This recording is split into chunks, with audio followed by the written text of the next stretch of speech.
Welcome back to Beena's learning class. നമ്മുടെ vacation class start ചെയ്യുമോ നിങ്ങളെ? നമ്മുടെ ക്യാമ്പസ് ട്യൂഷൻ സെൻറ്ററിൻ്റെ ട്യൂഷൻ നമുക്ക് തിങ്കളാഴ്ച രാവിലെ 10 മണിക്ക് ആരംഭിക്കുന്നതാണ്. അതായത് 13-ാം തീയതി കേട്ടോ. വെക്കേഷൻ ക്ലാസ് നമ്മളിവിടെ സ്റ്റാർട്ട് ചെയ്യുന്നുണ്ട്. ക്യാമ്പസ് ട്യൂഷൻ സെൻറ്ററിലെ കാര്യമാണ് പറയുന്നത്. പിന്നെ നമ്മളിപ്പം ഓൺലൈൻ ക്ലാസ്, വെക്കേഷനിലെ ഓൺലൈൻ ക്ലാസ് ആരംഭിച്ചിരിക്കുകയാണ്. നമ്മൾ ചെറിയ സത്യത്തിൽ 1-ാം ക്ലാസ് മുതൽ നമ്മൾ എന്തൊക്കെയാണ് പഠിക്കേണ്ടത് കേട്ടോ. നിങ്ങൾക്കൊരു ക്ലാസ് കണ്ട് നിങ്ങൾക്കത് ഇഷ്ടപ്പെടുകയാണെങ്കിൽ നിങ്ങളത് കണ്ടിന്യൂ ചെയ്യുക കേട്ടോ. ഇഷ്ടപ്പെട്ടില്ലേ പിന്നെ കാണേണ്ട കാര്യമില്ലല്ലോ. കാരണം നമ്മൾ 1-ാം ക്ലാസ് ചെല്ലുമ്പോൾ എന്തൊക്കെയാണോ പഠിക്കേണ്ടത് അതുമുതൽ നമ്മൾ അങ്ങനെ ഘട്ടം ഘട്ടമായിട്ട് നമുക്ക് ഓരോ ക്ലാസ്സും കയറിപ്പാം. നിങ്ങൾക്ക് എവിടെ വരെയാണോ നിങ്ങളെ കൊണ്ട് പറ്റുന്നത് അവിടെ വരെ നിങ്ങൾ കാണുക കേട്ടോ. എന്ന് വെച്ച് കഴിഞ്ഞാൽ ഇപ്പം നമ്മുടെ അക്ഷരങ്ങളായാൽ തന്നെയും ടേബിൾസ് ആയെങ്കിൽ തന്നെ ഇതൊക്കെ ഓരോ ഘട്ടങ്ങളാണ്. ഇപ്പോൾ 1-ാം ക്ലാസ്സുകാരാണെങ്കിൽ ടേബിൾ പഠിക്കേണ്ട കാര്യമില്ല, അക്ഷരങ്ങളും അത് കൂട്ടി വായിക്കുന്നതും ഒക്കെ. അപ്പോൾ അവരത് പഠിച്ചാൽ മതി. 2-ാം ക്ലാസ്സിൽ ടേബിൾ വേണം, പക്ഷേ 1-ലും 1-ൻ്റെയും 2-ലെയും ടേബിളൊക്കെ ഇപ്പോൾ എഴുതിപ്പിക്കുന്നുണ്ട് കേട്ടോ. CBSEയുടെ കാര്യമാണ് പറഞ്ഞത്. അപ്പോൾ ഏത് ഇതാണ്, കേരളയാണെങ്കിലും സ്റ്റേറ്റ് ആണെങ്കിലും ഈ ക്ലാസ് കണ്ടിന്യൂ കാണുക. നിങ്ങൾക്ക് എവിടെയാണോ മനസ്സിലാവാത്തത്, അത് ശരിയാവുന്നില്ല എന്തുണ്ടെങ്കിലും നിങ്ങൾ കമൻറ്റ് ബോക്സിൽ പറയണം കുഞ്ഞുങ്ങൾ കേട്ടോ. അത് മനസ്സിലായില്ലെന്നോ എന്താണോ ഞാൻ പറയുന്നത് നിങ്ങൾക്ക് അവിടെ മനസ്സിലാവുന്നില്ല എന്നുണ്ടെങ്കിൽ നിങ്ങൾ കമൻറ്റ് പറയുക. ഞാൻ അടുത്ത ക്ലാസ്സിൽ അതും കൂടെ വെച്ചാണ് പഠിപ്പിക്കുന്നത് കേട്ടോ. എൻ്റെ ക്ലാസ് നേരത്തെ കാണുന്നവർക്കറിയാം, ഞാൻ നമ്മുടെ കേരള സിലബസിൻ്റെ 5, 6, 7, 8ൻ്റെ എല്ലാ മാത്സിൻ്റെയും സയൻസിൻ്റെയും സോഷ്യലിൻ്റെയും ചാപ്റ്റർ അപ്ലോഡ് ചെയ്തിട്ടുണ്ട്. എനിക്കറിയാം, ഞാൻ 35K വരെ ആക്കിയത് നിങ്ങളാണ്. 50,000K വരെ നിങ്ങൾ ആക്കിയിട്ടുണ്ട്. നമുക്ക് ഒരുമിച്ച് തന്നെ മുന്നേറും കേട്ടോ. അപ്പം നമുക്കിപ്പോൾ ഇത് വെക്കേഷൻ ക്ലാസ്സാണ്. നിങ്ങൾ എൻ്റെ കൂടെ തന്നെ അതായത് ഞാൻ പറഞ്ഞില്ലേ, ഇത് 1-ാം ക്ലാസ് മുതലുള്ള ക്ലാസ്സാണ്. ഇപ്പോൾ 10-ാം ക്ലാസ്സിൽ പഠിക്കുന്ന ഒരു കുട്ടി ഇത് കണ്ടിട്ട് ഞാനിനിയിപ്പോൾ അക്ഷരം പഠിക്കാൻ പോയി, ഇതൊക്കെ എനിക്ക് നേരത്തെ അറിയത്തില്ലയോ എന്നൊരിത് വരും അല്ലേ. പക്ഷേ എഴുതുമ്പോഴാണ് കേട്ടോ. എനിക്ക് ഒരുപാട് അനുഭവം ഉണ്ട് കുഞ്ഞുങ്ങളെ. 10 CBSE ആയാലും കേരള സിലബസ് ആയാലും കൊണ്ടിരുത്തിയിട്ട് നിങ്ങൾ അക്ഷരം ഒന്ന് എഴുതിയെന്ന് പറയുമ്പോൾ ഉണ്ടല്ലോ, പകുതി വരുമ്പോൾ ഇരുന്നു. കാരണം ഇത് ഞാൻ കുഞ്ഞിലേ പഠിച്ച, പിന്നീട് അവരത് എഴുതിയിട്ടില്ല. മനസ്സിലായോ? പിന്നീട് അവരത് എഴുതാനുള്ള ഒരു ആവശ്യം വന്നിട്ടില്ല, അതുകൊണ്ട് അവരത് എഴുതിയിട്ടില്ല. അതുകൊണ്ട് നമുക്ക് എല്ലാം ഇപ്പം നിങ്ങളത് ഞാൻ പറഞ്ഞില്ലേ, ഇപ്പം വെക്കേഷൻ ക്ലാസ് 1 എന്ന് പറയുന്നത് കാണുക, അതിന് ശേഷം 2 കാണുക, അങ്ങനെ ഓർഡർ അനുസരിച്ച് കാണുക. നിങ്ങൾക്ക് എവിടാണോ മനസ്സിലാകാത്തത് അവിടെ എന്നോട് കമൻറ്റ് പറയുക. അവിടെ ഞാൻ അടുത്ത ക്ലാസ്സിൽ അതൊന്നും കൂടെ പറയാം കേട്ടോ. നമുക്ക് ഇന്ന് മുതൽ അങ്ങ് തുടങ്ങാം. നിങ്ങൾക്കൊരു ദിവസം 24 മണിക്കൂറിൽ നിങ്ങൾക്കിപ്പോൾ കളിക്കാൻ, സത്യത്തിൽ വെക്കേഷൻ എന്ന് പറയുന്നത് നിങ്ങൾ വീട്ടിൽ എന്തെങ്കിലുമൊക്കെ കളിക്കാനാണ്, എനിക്കതറിയാം. അപ്പോൾ 24 മണിക്കൂറിൽ എപ്പോഴെങ്കിലും ഒരു 15 മിനിറ്റ് ഇതിന് വേണ്ടി അങ്ങ് കളാം കേട്ടോ. എപ്പോഴും നിങ്ങൾക്ക് കളിച്ച് കഴിഞ്ഞ് ക്ഷീണമൊക്കെ മാറി വീട്ടിൽ വരുമല്ലോ. അപ്പോൾ ഒരു 15 മിനിറ്റ് എന്ത് ചെയ്യുക, ഇത് കാണുക. എന്നിട്ട് നിങ്ങൾ എന്നോട് കമൻറ്റ് പറയണം കേട്ടോ. എൻ്റെ കുഞ്ഞുങ്ങൾ എൻ്റെ കൂടെ കാണും എന്നുള്ള ഒരൊറ്റ ഉറപ്പിലാണ് ഞാനിപ്പോൾ ഈ ക്ലാസ് തുടങ്ങുന്നത്. രക്ഷകർത്താക്കളൊക്കെ എന്നെ പല സ്ഥലത്ത് വെച്ച് കാണുമ്പോഴും തുടങ്ങിക്കോ ഞങ്ങൾ കൂടെ ഉണ്ട് എന്നൊക്കെ കമൻറ്റ് എന്നോട് പറഞ്ഞു കുഞ്ഞുങ്ങൾ കേട്ടോ. അതുകൊണ്ട് കൂടാണ്, കാരണം കുട്ടികൾക്കും വീട്ടിൽ ചുമ്മാതിരുന്ന് ഇപ്പോഴത്തെ ഈ വെയിലത്ത് വെളിയിൽ കളിക്കാനൊന്നും പോകാൻ പറ്റത്തില്ലല്ലോ. അപ്പം തുടങ്ങിക്കോ, ഞങ്ങൾ കൂടെ ഉണ്ടെന്നൊരൊറ്റ ഉറപ്പിലാണ് ഞാനിപ്പോൾ തുടങ്ങുന്നത്. നിങ്ങളെല്ലാവരും എൻ്റെ കൂടെ കാണാം. നമുക്ക് ഇന്ന് മുതൽ അങ്ങ് തുടങ്ങാം കേട്ടോ. എൻ്റെ കൂടെ കാണുമല്ലോ. Okay, thank you. അപ്പം നമുക്ക് ഐശ്വര്യമായിട്ടൊക്കെ തുടങ്ങാം നിങ്ങളെ. നമ്മുടെ മലയാളത്തിൻ്റെ നമ്മൾ ആദ്യം സ്വരാക്ഷരങ്ങളാണ് കേട്ടോ. നിങ്ങളോടിപ്പോൾ ഏത് ക്ലാസ്സിൽ പഠിക്കുന്നാലും മിക്ക ടീച്ചർമാരും സ്കൂള് തുറക്കുന്ന ദിവസമേ ഫസ്റ്റിൽ നിങ്ങളോട് പറയുന്നത് നിങ്ങൾ ആ അക്ഷരങ്ങളൊന്ന് എഴുതി കാണിക്കാനാണ് കേട്ടോ. നിങ്ങൾക്കത് സ്കൂളിൽ പോകുന്ന കുട്ടികൾക്കറിയാം. നിങ്ങൾ സ്കൂളിൽ ചെല്ലുന്ന ദിവസം ഫസ്റ്റ് ദിവസം നിങ്ങളോട് എല്ലാവരെയൊക്കെ ഒന്ന് അറേഞ്ച് ചെയ്ത് ഇരുത്തി അല്ലേ, അതാത് ക്ലാസ്സിലൊക്കെ കൊണ്ടിരുത്തിയിട്ട് പറയുന്നത് നിങ്ങൾ ആ അക്ഷരങ്ങളൊന്നും എഴുതി കാണിക്കാനാണ്. അപ്പോൾ എൻ്റെ കുഞ്ഞുങ്ങൾ ഒരിക്കലും എനിക്കറിയത്തില്ല എന്ന് വിചാരിച്ചിരിക്കല്ലേ കുഞ്ഞുങ്ങളെ. സ്വരാക്ഷരങ്ങൾ ഏതെല്ലാമാണെന്നാണ് ഫസ്റ്റിൽ നമ്മൾ പഠിക്കുന്നത്. ഇതറിയാം നിങ്ങൾക്കറിയാമെന്ന് എനിക്കറിയാം, എന്നാലും നമ്മളതൊന്നും കൂടി പഠിക്കുകയാണ്. ഇനി ഇത് മറന്നു പോയെന്ന് പറയരുത്. കേട്ടോ. ഇവരൊരു വീട്ടിലെ രണ്ടും ഒരുപോലെ ഇരിക്കുമല്ലേ ഇല്ലയോ? പക്ഷെ അമ്മ ആനാട് ആയാണ് കേട്ടോ. ഈ വള്ളി ഓർത്തോണേ കുഞ്ഞുങ്ങളെ. കണ്ടോ, സാധാരണ നമ്മൾ വള്ളി ഇടുമ്പം ഏതാണ്ട് എഴുതിയിട്ട് ചില കുട്ടികൾ എഴുതുന്നതേ, ഞാൻ ഈ ഓരോരുത്തരെയും ബുക്ക് ചെക്ക് ചെയ്യുന്നതുകൊണ്ട്. അപ്പം എഴുതാൻ പറയുമ്പോൾ ഉണ്ടല്ലോ, ഇതിട്ടിട്ട് വള്ളി ഇട്ട് വെക്കുന്നവരുണ്ട് കേട്ടോ. തെറ്റുന്ന ഭാഗമാണ് ഞാൻ എടുത്ത് ചൂണ്ടിക്കാണിക്കുന്നത്. അതുകൊണ്ട് ഈ അതുപോലെ ഊ എഴുതിയിട്ടും ആ വള്ളി ഇട്ട് വിടും. കാരണം ഊന്ന് നീട്ടിയപ്പോൾ ആ വള്ളിയാന്ന് പറയും കേട്ടോ. ഈറോ ഐ. ഈ എയും മലയാളം ഡിക്റ്റേഷൻ ഇടുമ്പോൾ ഏത് എഴുതണമെന്ന് ഡൗട്ടുള്ളവരുണ്ട് കേട്ടോ. എന്ന് വെച്ച് കഴിഞ്ഞാൽ ഇപ്പം എലി, എരുമ, അതിന് എക്ക് നീട്ടി പറയണ്ട. ഏലി എന്നാന്ന് പറയുന്നത്, എലി എന്നാന്ന് പറയുന്നത്, എലി അല്ലേ. അപ്പോൾ ഏണി, നമ്മൾ ഏണി എന്ന് പറയത്തില്ലേ, എണി. ഈ 10ഉം 9ഉം 8ഉം ഒക്കെ ഉള്ള കുട്ടികൾ ഇതൊക്കെയാണോ എന്നൊരു തോന്നലില്ലേ എൻ്റെ കുഞ്ഞുങ്ങളെ. ഈ CBSE ആയാലും കേരള സിലബസ് ആയാലും മലയാളം അക്ഷരങ്ങൾ നമ്മൾ മലയാളം ക്വസ്റ്റ്യൻ ആൻസറുകളും ഒക്കെ ഒന്ന് കാണാതെ എഴുതാൻ പറയുമ്പോൾ ഫുള്ള് എല്ലാവരെയും ഞാൻ പറയുന്നില്ല, എന്നാലും ഒരു 60% ആൾക്കാർക്കും മലയാളം ഇപ്പോൾ വളരെ മോശമായിക്കൊണ്ടിരിക്കുക കേട്ടോ. എല്ലാവരെയും അല്ലേ കേട്ടോ, കുറച്ച്. എന്നാലും പേപ്പർ നോക്കുമ്പോൾ നമുക്കറിയാം മലയാളം വളരെ താപ്പോട്ട് പോയിക്കൊണ്ടിരിക്കുകയാണ്. അപ്പോൾ ഐ ഓ ഔ അ. നിങ്ങൾ ബീനാസ് ലേണിംഗ് ക്ലാസ് എന്ന് പറഞ്ഞ് നിങ്ങളൊരു ബുക്ക് എടുക്കുഞ്ഞേ. നമ്മുടെയൊക്കെ വീട്ടുകളിൽ എത്രയോ ബുക്കുകളുണ്ട് അല്ലേ. അതിലൊരു ബുക്ക് എടുത്തിട്ട് നിങ്ങൾ എന്ത് ചെയ്യണമെന്നറിയാം, നമ്മുടെ പേര് കൊടുത്തിട്ട് സ്വരാക്ഷരങ്ങൾ എഴുതിയിട്ട് ഫസ്റ്റ് അതങ്ങ് എഴുതുക. ഓക്കെ ആണോ? അടുത്ത വ്യഞ്ജനാക്ഷരങ്ങൾ കേട്ടോ. സ്വരാക്ഷരങ്ങൾ അത്രയും ഓർത്ത് വെച്ചേക്കണേ. ആ ഇ ഉ ഈറോ ഐ ഓ ഔ അ. ഓക്കെ ആണല്ലോ. അതത്രയും വൃത്തിയായിട്ട് നമ്മുടെ ബുക്കിലോട്ട് വൃത്തിയായിട്ട് ഞാൻ പറയാം, വൃത്തിയായിട്ട് എഴുതിയെടുത്ത് വെക്കണം കേട്ടോ. അടുത്ത വ്യഞ്ജനാക്ഷരങ്ങൾ. വ്യഞ്ജനാക്ഷരങ്ങൾ നോക്കിയേ, 5 എണ്ണം വെച്ച് നിങ്ങൾ എഴുതി പഠിക്കണം കേട്ടോ. ചിലർ ഓർഡർ ഇല്ലാതെയൊക്കെ എഴുതി പഠിക്കുന്നവരുണ്ട്. 5 എണ്ണം വെച്ച്. ഗായിഖ അത് വർഗം എന്നാണ് കേട്ടോ. അത് അറിയാൻ വയ്യാത്തവർ വിട്ടേരെ. ഇതിനെല്ലാം ഓരോ അറിയാൻ വയ്യാന്നല്ല, നമ്മളിനി അത് പഠിക്കുക എന്നുള്ളതാണ്. വർഗം, ചവർഗം, കച്ചട്ടത്തപ്പ കേട്ടോ. കച്ചട്ടത്തപ്പ ഇത് ഇത്രയും വർഗം. കവർഗം, ചവർഗം, ടവർഗം, തവർഗം, പവർഗം കേട്ടോ. ഗായിഖങ്ങ, ചായ്ച്ച ജായിച്ചഞ്ഞ, ഡായിട്ട തായ്ഥന്ന, ഇതെല്ലാം കണ്ടോ ഉച്ചരിക്കുന്ന ഒരേ ഇതിലല്ലേ. കായ്ക്കങ്ങ അത് ഒരേ രീതിയിൽ നമ്മൾ ഇച്ചിരി കട്ടി കൂട്ടിയും കുറച്ചും ഒക്കെയാണ് വായിക്കുന്നത് അല്ലേ. അടുത്ത ചായ്ച്ച ജായിച്ചഞ്ഞ, തായ്ഥന്ന. ഞാൻ പറയുന്ന പോലെ എൻ്റെ ഫോണും കിടന്ന് വെട്ടുന്നുണ്ടെന്ന് തോന്നല്ലേ.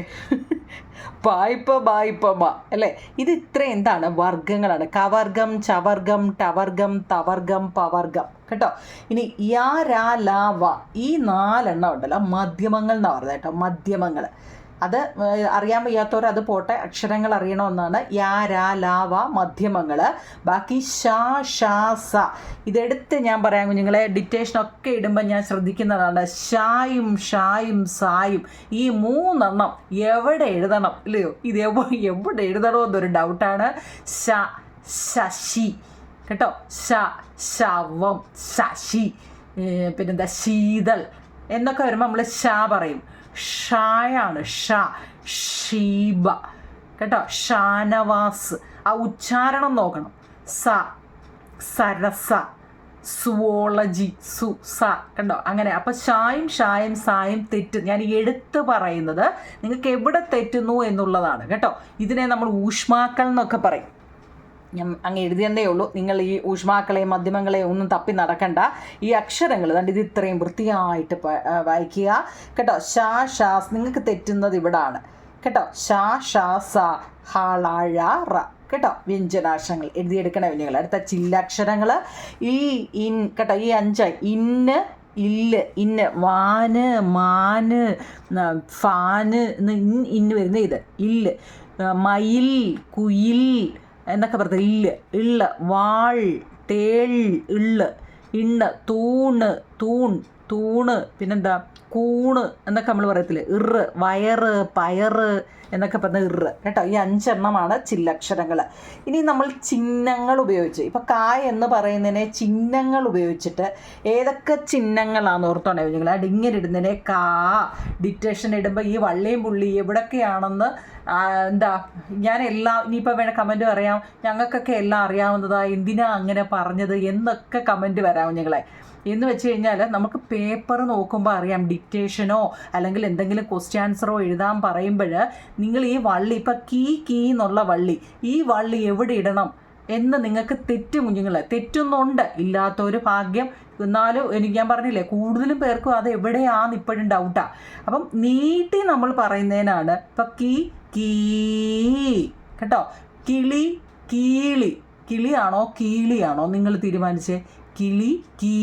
കിളിയല്ലേ അല്ലേ, കീളി എന്ന് പറയാം. അപ്പം നിങ്ങളത് നീട്ടി പറയുന്നതാണ്. ഇപ്പം കാ കണ്ടോ, ഇത് നീട്ടി പറയുക.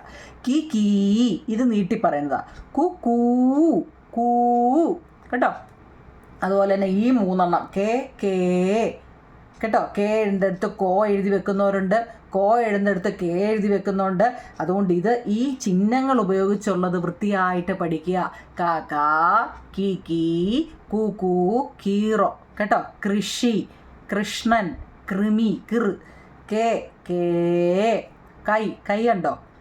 അതായത് ആ ഇ ഉ ഈറോ എ ഐ ഓ ഔ ആ.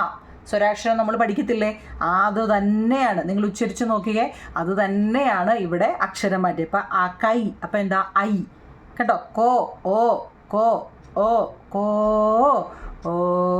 കൗ ഔ കണ്ടോ. അങ്ങനെയാണ് കേട്ടോ. ഇതൊക്കെ ഞാൻ എടുത്ത് പറഞ്ഞത് മനസ്സിലായി തന്നെ അങ്ങ് പോവുക കേട്ടോ. ചില്ലക്ഷരങ്ങൾ, ചിഹ്നങ്ങൾ. അപ്പോൾ സ്വരാക്ഷരങ്ങൾ, വ്യഞ്ജനാക്ഷരങ്ങൾ, ചില്ലക്ഷരങ്ങൾ, ചിഹ്നങ്ങൾ കേട്ടോ. ചിഹ്നങ്ങൾ അതുപോലെ തന്നെയാണ് കൂട്ടക്ഷരങ്ങൾ, കൂടിയിരിക്കുന്ന അക്ഷരങ്ങൾ കൂട്ടക്ഷരങ്ങൾ. നമ്മൾ കായ്ക്കങ്ങ, ചായ്ച്ചങ്ങ, ടായിട്ട ആ ഓർഡർ തന്നെ കുഞ്ഞുങ്ങളെ. ഇക്ക കായ്ക്കടക്ക, ഇക്ക കച്ചട്ട മുമ്പ് നമ്മൾ പറഞ്ഞില്ലേ കച്ചട്ടത്തപ്പ. ഇവിടെ കാ ഈ ഫസ്റ്റ് ഇതറിയാമല്ലോ, ഫസ്റ്റിലത്തെ അത് തന്നെയാണ് ഇവിടെയും ഫസ്റ്റിലത്തെ കേട്ടോ. ഇത് ഇത്രയും കേട്ടോ. കച്ചട്ടത്തപ്പ, കായിങ്ക ഇങ്ങ, ഇച്ച ഇഞ്ഞ, ഇട്ട ഇണ്ണ, ഇത്ത ഇന്ന. അതായത് 2 അക്ഷരങ്ങൾ കൂടി വരുന്നതാണ് കൂട്ടക്ഷരങ്ങൾ. കൂടിയിരിക്കുന്ന അക്ഷരങ്ങളാണ് കൂട്ടക്ഷരങ്ങൾ അല്ലേ. അപ്പം ഏതൊക്കെയാണെന്ന് നോക്കിക്കേ. നമ്മൾ ഇപ്പം ഇത്ത എന്ന് പറഞ്ഞത് തായാണ് ഇത് അല്ലേ. അതിൻ്റെ കൂടെ ഒരു തായ് കൂടെ ചേർന്ന് തത എന്നല്ല, ഇത്ത കേട്ടോ. ഇത്ത. അങ്ങനെ 2 അക്ഷരങ്ങൾ തമ്മിൽ ചേരുന്ന ഇത്ത. മനസ്സിലായോ? ഇപ്പ ഇമ്പ ഇമ്മ, ഇയ ഇല്ല, ഇവ ഇള്ള, ഇറ്റ ഇൻറ്റ. കൂട്ടക്ഷരങ്ങൾ അത്ര എഴുതിയെടുക്കണേ. ഞാൻ ഓർഡറിൽ തന്നെ നിങ്ങൾ എഴുതിയെടുക്കാനാണ് ഞാൻ ഇങ്ങനെ കാണിക്കുന്നത് കേട്ടോ. മനസ്സിലായോ? വെറുതെ എഴുതിയെടുത്താൽ പോരാ കുഞ്ഞുങ്ങളെ. അതിനെ ഞാൻ ഇവിടെ ട്യൂഷൻ വെക്കുന്നത് തന്നെ, നിങ്ങളിപ്പം ഇത് ട്യൂഷന് വരാൻ ബുദ്ധിമുട്ടുള്ള കുറേ പേര് ഇതിനകത്തിലുണ്ട് എനിക്കറിയാം. നമ്മളിപ്പോൾ ഓൺലൈൻ നമ്മൾ പഠിക്കുകയെന്ന് വെച്ച് കഴിഞ്ഞാൽ അതിപ്പോൾ ഞാൻ പറയുന്നത് കേൾക്കുന്നു, നിങ്ങൾ എഴുതി വെക്കുന്നു. പക്ഷേ ട്യൂഷന് വരിക എന്ന് പറയുന്നത് എന്താണെന്നറിയാം, അത് അവരെ മുന്നിൽ നിർത്തി തിരിച്ചും മറിച്ചും ഒക്കെ ഞാൻ ചോദിക്കും കുഞ്ഞുങ്ങളെ. അന്നേരമാണ് എന്താ തിരിച്ചും മറിച്ചും ചോദിക്കുമ്പോൾ അവർക്ക് ആ ഡൗട്ടെല്ലാം അന്നേരം മാറും. മനസ്സിലായോ? അതുകൊണ്ട് എല്ലാവരും ട്യൂഷനും പോകണം കേട്ടോ. ഓൺലൈൻ ക്ലാസ് നമ്മൾ ഫോണിലെ കണ്ടുകൊണ്ട് മാത്രം നമുക്ക് പറ്റില്ല. ട്യൂഷന് പോകാമെന്ന് വെച്ച് കഴിഞ്ഞാൽ എന്താണ്, അവരതിനെ തിരിച്ചും മറിച്ചും പഠിപ്പിക്കുന്ന ആൾ ചോദിച്ച് 2 പൊട്ടിയിലൊക്കെ കിട്ടുമ്പോൾ നമ്മളെന്താ അത് പഠിക്കും. നമ്മളൊക്കെ എല്ലാവരും അങ്ങനെയാണ് കേട്ടോ. ഇനി മലയാളം അത്രയും പഠിച്ചാൽ അത് നിങ്ങളെ ഇംഗ്ലീഷിലെ നിങ്ങൾക്കറിയാം, എന്നാലും ഇംഗ്ലീഷിലും ക്യാപിറ്റൽ ലെറ്റർ, സ്മാൾ ലെറ്റർ കേട്ടോ. ഇംഗ്ലീഷിലെ ക്യാപിറ്റൽ ലെറ്റർ, സ്മാൾ ലെറ്റർ ഞാൻ എപ്പോഴും ഓർഡറിൽ തന്നെയാണ് പഠിപ്പിക്കുന്നത്. മലയാള അക്ഷരങ്ങൾ, സ്വരാക്ഷരങ്ങൾ, വ്യഞ്ജനാക്ഷരങ്ങൾ, ചില്ലക്ഷരങ്ങൾ, കൂട്ടക്ഷരങ്ങൾ, ചിഹ്നങ്ങൾ, ഈ 3 വരുന്ന ദിവസം തന്നെ ഫസ്റ്റിൽ ഞാൻ പഠിപ്പിക്കുന്ന കാര്യങ്ങളാണ് കേട്ടോ. അത് ചോദിച്ച് കറക്റ്റ് ആയതിനു ശേഷം അടുത്ത English capital letter, small letter. നമ്മൾ വെക്കേഷൻ ക്ലാസ് ആണ് കേട്ടോ. ഇത് നമുക്ക് ഓൺലൈൻ ക്ലാസ് ആണ്, നമുക്കൊരു പരിധിയുണ്ട്. എന്നാലും ക്യാപിറ്റൽ ലെറ്റർ, സ്മാൾ ലെറ്റർ ഒക്കെയാണോ. ഇനി അതുപോലെ ഹിന്ദി. ഇത് ഹിന്ദി എന്ന് പറയുമ്പോഴേ എഴുന്നേറ്റ് ഓടുന്നവരുണ്ട് ഇല്ലയോ. ഈ മെനക്കെട്ടതൊക്കെ ഞങ്ങൾ എന്തിനാണ് പഠിക്കുന്നത്, എനിക്ക് വയ്യ അല്ലേ. പക്ഷേ നമ്മളെല്ലാം അറിയണം കുഞ്ഞുങ്ങളെ കേട്ടോ. ഹിന്ദിയിലെ അക്ഷരങ്ങളൊക്കെ വായിക്കാൻ അറിയണം.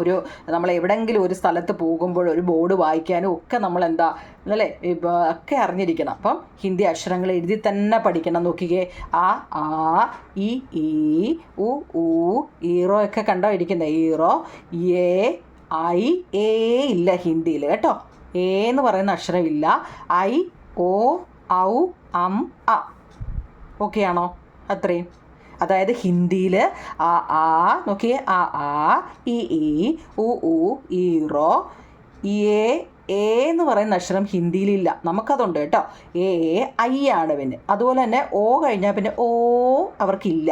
കേട്ടോ. അവരത് പറയത്തില്ല. അതിൻ്റെ പേര് എന്താ? ഓ ഔ അം ആം എന്നാണ്. അപ്പോൾ ഹിന്ദിയിൽ നമുക്കുള്ള കുറേ കാര്യങ്ങൾ അവർക്കില്ലാത്തതുണ്ട് കേട്ടോ. ഓക്കെ ആണോ? അടുത്ത വെഞ്ച്, അത് സ്വരാക്ഷരങ്ങളാണ്. ഈ വർണ്ണമാല എന്നാണ് നമ്മൾ ഹിന്ദിയിൽ വർണ്ണമാല, സ്വരാക്ഷരങ്ങൾ കേട്ടോ. അടുത്ത കൺസോണന്റ് ലെറ്റർ, അതായത് നമ്മൾ വ്യഞ്ജനാക്ഷരങ്ങൾ. അടുത്തത് വ്യഞ്ജനാക്ഷരങ്ങൾ. നോക്കിക്കേ, മുമ്പ് പഠിച്ച പോലെ തന്നെ 5 വെച്ച് വേണം പഠിക്കാൻ. കായ്ക്ക കായ്ക്ക ങ, എഴുതുന്നത് നല്ലപോലെ നോക്കണേ. ചായ്ച്ച ജായ്ച്ച ഞ, ടായ്ഠ ഡായ്ഠ ണ, തായ്ഥ ദായ്ഥ ന, പായ്ഫ ബായ്ഫ മ, യാ രാ ലാ വാ ഷാ ഷാ, ഷായും ഷായും സായും ഒക്കെ ഇരിക്കുന്നതെന്ന് നോക്കണേ കേട്ടോ. ഷായും ഷായും സായും ഒക്കെ ഇരിക്കുന്നതെന്ന് നോക്കി. ഇങ്ങനെയുണ്ട്. എല്ലാവരും ഒരുപോലൊക്കെയാണോ ഇരിക്കുന്നത്? അല്ല കേട്ടോ. അടുത്തത് ഇക്ഷ ഇത്ര ഇശ്ര ഞ, ടട്ടറ ടട്ടട്ട അല്ലേ? നോക്കിക്കോട്ടെ കുഞ്ഞില്ല. ഇക്ഷ എങ്ങനെ ഇരിക്കുന്നത് നോക്കി. ഇക്ഷ ക്ഷത്രിയൻ, ത്ര ത്രയംബകം, ത്ര ശ്ര ശ്രദ്ധ, ജ്ഞ വ്യഞ്ജനാക്ഷരം എന്നൊക്കെ നമ്മൾ പറഞ്ഞില്ലേ, വ്യഞ്ജനം. അതിൻ്റെ ഇഞ്ച ഉണ്ടോ? ഇവിടെ കണ്ടോ വ്യഞ്ജനത്തിന് ഇഞ്ച കേട്ടോ. അപ്പോൾ അതിൻ്റെയൊക്കെ ഉപയോഗം കണ്ടോ. ഇത്ര എഴുതണേ. ഹിന്ദി അക്ഷരമാണ് ഇത്രയും കേട്ടോ. പിന്നെ നമ്മൾ ഹിന്ദിയിൽ നോക്കിക്കേ, കാ കാ കീ കീ, അവിടെ നോക്കിക്കേ ആ ആ ഇ ഈ ഉ ഊ ഈ റോ എ ഇല്ല, ഐ ഓ ഇല്ല, ഔ ആം കേട്ടോ. ആ വള്ളിയും പുള്ളിയും ഒക്കെ ഇടുന്ന ചിഹ്നങ്ങളാണ്. ഇവിടെ ഈ കീയുടെ ചിഹ്നം നോക്കി കഴിഞ്ഞാൽ കീ ഇപ്പുറത്താണ്, കീ അപ്പുറത്തി അടി അല്ലേ. കൂ കീറോ നോക്കിയേ, ഇതിനെ തലതിരിച്ചെഴുതും കീറോ കണ്ടോ. കേ ഇല്ല, കൈ കോ ഇല്ല, കൗ കേട്ടോ. ഞാൻ പറഞ്ഞേ ഇല്ലാത്തത് ഏതാണ് ഹിന്ദിയിൽ ഇല്ലാത്തത്. ഇനിയും ഞാൻ വാരി വലിച്ചങ്ങ് തന്നു കഴിഞ്ഞാൽ ഹിന്ദിയിൽ നിങ്ങൾ ഏറ്റവും പ്രധാനപ്പെട്ട നിങ്ങൾക്ക് അറിഞ്ഞിരിക്കേണ്ട നമ്പറാവും നിങ്ങൾ കേട്ടോ.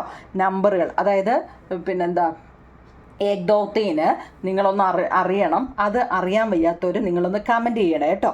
ഞാൻ അതിൻ്റെ എഴുതിയിട്ട് നിങ്ങൾക്ക് തരാം. അത് നിങ്ങൾക്ക് അറിയാൻ വയ്യാത്തവർ 1 മുതൽ 100 വരെ നമുക്ക് മിനിമം പഠിക്കണം.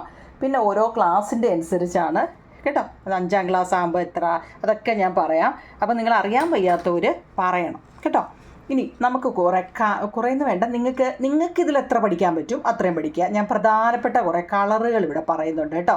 കളറിന് ഹിന്ദി പറയുന്നത് രംഗെന്നാണ്. ഈ രംഗോംഗി നാമ കേട്ടോ. കളറുകളെ നമ്മുടെ കളറ് നമുക്ക് ഏറ്റവും പ്രധാനപ്പെട്ടത് മാത്രമാണ് കുഞ്ഞുങ്ങളെ നമ്മൾ പഠിക്കുന്നത്. പുസ്തകവുമായിട്ടൊന്നും ഒരു ബന്ധവും ഇല്ല. നമ്മൾ ബേസാണ് എടുക്കുന്നത്. ഹിന്ദിയിൽ ഒരു 10 കളറിൻ്റെ പേര് നമുക്ക് ഏകദേശമൊക്കെ എന്നറിയാം. എന്നാലും കേട്ടോ, റെഡ് എന്ന് വെച്ചാൽ ചുവപ്പ്, മലയാളത്തിൽ ചുവപ്പാണ്. ഹിന്ദിയിൽ അതിനെ ലാല്, ക്ലൂ വെച്ചങ്ങ് പഠി കേട്ടോ. മോഹൻലാൽ ചുമന്നിരിക്കുകയാണ്, ലാല് എങ്ങനെ ചുവപ്പ്. ക്ലൂ വെച്ച് പഠിക്കാമെങ്കിൽ നമുക്ക് എളുപ്പം പഠിക്കാൻ പറ്റും കേട്ടോ. ബ്ലൂ എന്ന് വെച്ചാൽ നീലയ്ക്ക് ഹിന്ദി നീല എന്ന് തന്നെ പറയുന്നത് കേട്ടോ. ഗ്രീൻ പച്ചഹര കേട്ടോ. പച്ചഹര അങ്ങനെ അങ്ങ് പഠിക്കുക, പച്ചഹര കേട്ടോ. യെല്ലോ മഞ്ഞപ്പീലയാ കേട്ടോ, മഞ്ഞപ്പീല. കറുപ്പ് ബ്ലാക്കിന് കാല, കാല ഇല്ലയോ, കറുപ്പ് കാല, എൻ്റെ കറുത്ത കാല, എൻ്റെ കറുത്ത കയ്യ അല്ലേ, കറുപ്പ് കാല അല്ലേ. വൈറ്റ് സഫേദ് വെള്ളയാ കേട്ടോ, സഫേദ് വെള്ള. ഇപ്പം ഈ 6 എണ്ണം ഏറ്റവും പ്രധാനപ്പെട്ട കേട്ടോ. ഈ 6 എണ്ണം ഏറ്റവും പ്രധാനപ്പെട്ട കുഞ്ഞുങ്ങൾ നമ്മളെപ്പോഴും ഉപയോഗിക്കുന്ന ചുവപ്പ്, വെള്ള, പച്ച, നീല, കറുപ്പ് ഇങ്ങനെയൊക്കെയുള്ള കളർ കേട്ടല്ലോ. എന്തെങ്കിലും സംശയമുണ്ടോ? ലാല് റെഡ്, നീല ബ്ലൂ, ഹര പച്ച ഗ്രീന്, പീല യെല്ലോ മഞ്ഞയാണ്, കാല കറുപ്പ് ബ്ലാക്ക്, വെള്ള സഫേദ് വൈറ്റ്. ഇനി അഡീഷണൽ ആയിട്ടൊന്നു വെച്ച് കഴിഞ്ഞാൽ ഇപ്പം പിങ്ക് കളർ ഇപ്പം ഉണ്ടല്ലോ, പിങ്ക് കളറിനെ ഗുലാബി, റോസ് അല്ലേ, റോസ് കളർ, ഗുലാബി, പിങ്ക്. ഓറഞ്ചിന് നാരങ്ങി എന്നാണ് പറയുന്നത് കേട്ടോ. നാരങ്ങയുടെ കളർ എന്തുവാ? ഓറഞ്ചാണോ? അല്ല കേട്ടോ, നാരങ്ങി ഓറഞ്ച്. ബ്രൗണിന് ഫൂര എന്ന് പറഞ്ഞത്, ഫൂര. വയലറ്റിന് ഹൽക്ക എന്ന് വെച്ചാൽ നീല ചേർന്നില്ല ഈ വയലറ്റ്, ഹൽക്ക നീല വയലറ്റ്. അപ്പം നിങ്ങൾ ഏറ്റവും പ്രധാനപ്പെട്ട ഈ 6 എണ്ണമാണ്. പിന്നെ നല്ല ബുദ്ധിയുള്ള പിള്ളേരുണ്ടല്ലോ ഇല്ലയോ, ഞങ്ങൾക്ക് എത്ര കിട്ടിയാലും ഞങ്ങൾ പഠിക്കുക എന്നൊക്കെയുള്ള അല്ല, അവർ ഈ 10 എണ്ണം പഠിക്കുക. പിന്നെ ഞങ്ങളുടെ കൂടെ തന്നെ ടീച്ചറിൻ്റെ കൂടെ തന്നെ കയറി കൈപിടിച്ച് വരുന്നുണ്ട് അല്ലേ എന്നുള്ളവർ ഈ 6 എണ്ണം പഠിക്കുക കേട്ടോ. എൻ്റെ കുഞ്ഞുങ്ങൾ എത്രയും പഠിക്കാവോ അത്രയും. ഞാൻ പറഞ്ഞല്ലോ, ഞാൻ കൂടുതൽ വാരി വലിച്ച് തരുന്നില്ല, കുറച്ച് മാത്രമേ തരുന്നുള്ളൂ. ഞാൻ ഇംഗ്ലീഷ് കുറേ ഗ്രാമറൊക്കെ എഴുതിയതാണ്. ഇന്ന് നിങ്ങൾക്ക് ഇത് മതി. നിങ്ങൾ ഈ രംഗ് കളർ വരെ പഠിച്ചിട്ട് ഇത് ഓക്കെയാണ്, നിങ്ങൾക്ക് പഠിക്കാൻ പറ്റുന്നുണ്ട്, ഞങ്ങൾ കൂടെ ഉണ്ട് എന്ന് ഉള്ള ഒരു കമൻറ്റ് പറയണേ കുഞ്ഞുങ്ങൾ. ഞാൻ ഇത്രയും നിങ്ങൾക്ക് ചെയ്യുമ്പോൾ നിങ്ങൾ തിരിച്ച് അത് മാത്രം ചെയ്യുക എന്നുള്ളതാണ് കേട്ടോ. നിങ്ങൾക്കിത് മനസ്സിലാവുന്നുണ്ട്, ഇങ്ങനെയൊക്കെ ഉള്ള കാര്യങ്ങൾ മുന്നോട്ട് പോകട്ടെ കേട്ടോ എന്നുള്ളവരൊന്ന് കമൻറ്റ്. ഇതിപ്പോൾ കുഞ്ഞുങ്ങൾ കണ്ടില്ലെങ്കിലും രക്ഷകർത്താക്കൾ കണ്ടാലും അവർ മനസ്സിലാക്കിയിട്ട് കുഞ്ഞുങ്ങൾക്ക് പറഞ്ഞു കൊടുത്താലും മതി കേട്ടോ. ഇപ്പം ടെസ്റ്റ് CBSE ഒക്കെ ടെസ്റ്റ്, CBSE എന്നല്ല കുഞ്ഞുങ്ങളെ, കേരള സിലബസ് ആയാലും ടെസ്റ്റുകളൊക്കെ നല്ല കടുകട്ടിയായിട്ടാണ് വരുന്നത് കേട്ടോ. പ്രത്യേകിച്ച് CBSEയുടെ ടെസ്റ്റുകളെല്ലാം മാറ്റമാണ്, നല്ല കാട് കട്ടിയായിട്ടാണ് ഇപ്പോൾ കയറി വന്നിരിക്കുന്നത് കേട്ടോ. അപ്പോൾ നമ്മൾ മെയിൻ ബേസ് അറിയാമെങ്കിലുണ്ടല്ലോ പിന്നെ നമുക്ക് വലിയ പാടായിട്ടൊന്നും തോന്നില്ല. അതുകൊണ്ട് നിങ്ങൾ ഇപ്പോൾ കിട്ടുന്ന, ഞാൻ പറഞ്ഞല്ലോ ഒരു ദിവസം 24 മണിക്കൂറിൽ ഒരു 10, 15, 20 മിനിറ്റ് ഇങ്ങനെ അങ്ങ് പോട്ടെ കേട്ടോ. ഓക്കെ ആണോ? അപ്പോൾ നിങ്ങൾ കമൻറ്റ് പറയണേ കുഞ്ഞുങ്ങളെ. ഇത് നിങ്ങൾക്ക് ഇഷ്ടപ്പെടുന്നുണ്ട്, മനസ്സിലാവുന്നുണ്ട്. ഇതിനകത്ത് ഞാൻ വലുതായിട്ടൊന്നും പറയുന്നില്ല. അപ്പോൾ ഞാൻ ഇംഗ്ലീഷ് കുറച്ച് ഗ്രാമർ എഴുതിയായിരുന്നു, കുറച്ച് എളുപ്പമുള്ള. അപ്പോൾ അത് ഇതിനകത്തിലപ്പോൾ കുറച്ചുകൂടെ ലെങ്ത് ആവും, നിങ്ങൾക്ക് ബുദ്ധിമുട്ടായപ്പോൾ ഞാൻ 15 മിനിറ്റൊക്കെ ആയിട്ടുണ്ട്. അപ്പോൾ നിങ്ങളിത് മനസ്സിലായെങ്കിൽ എന്നോട് കമൻറ്റ് പറയുക. നാളെ നമുക്ക് പാർട്ട് 2 ഇടാം. ഓക്കെ, പറയണേ എൻ്റെ പൊന്നു കുഞ്ഞുങ്ങളെ കേട്ടോ. നിങ്ങൾ കമൻറ്റ് കണ്ടിട്ട് വേണം എനിക്ക് അടുത്ത ഇടാൻ കേട്ടോ. ഓക്കെ, താങ്ക് യു കുഞ്ഞുങ്ങളെ, താങ്ക് യു.